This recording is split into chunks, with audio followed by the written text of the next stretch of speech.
child, said Grandpa Joe, poking his head up from under the blanket one icy morning. That child has got to have more food. It doesn't matter about us. We're too old to bother with.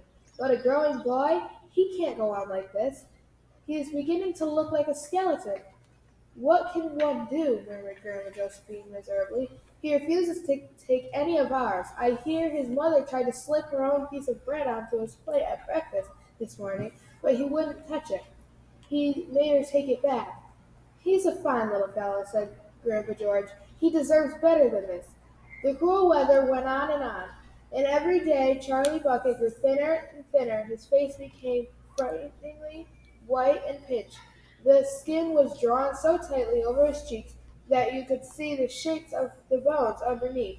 It seemed doubtful whether he could go on much longer like this without becoming dangerously ill.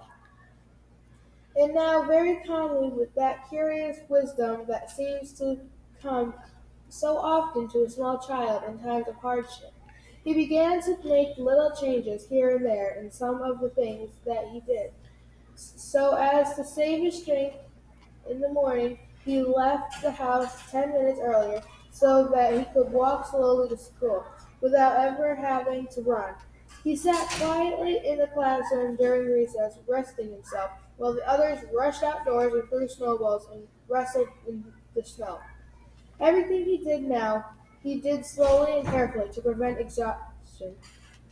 Then one afternoon, walking back home with the icy wind in his face, and incidentally feeling hungrier than he had ever felt before, his eye was caught suddenly by a piece of paper that was lying in the gutter in the snow.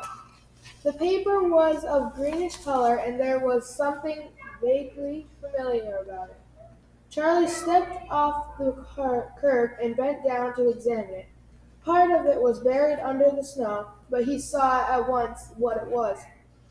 It was a dollar bill. Quickly he looked around him. Had somebody dropped it? No, that was impossible because of the way part of it was buried. Several people went hurrying past him on the sidewalk, their chins sunk deep in their collars of their coats, their feet crunching in the snow. None of them were searching for any money. None of them was taking the slightest notice of the small boy crouching in the gutter.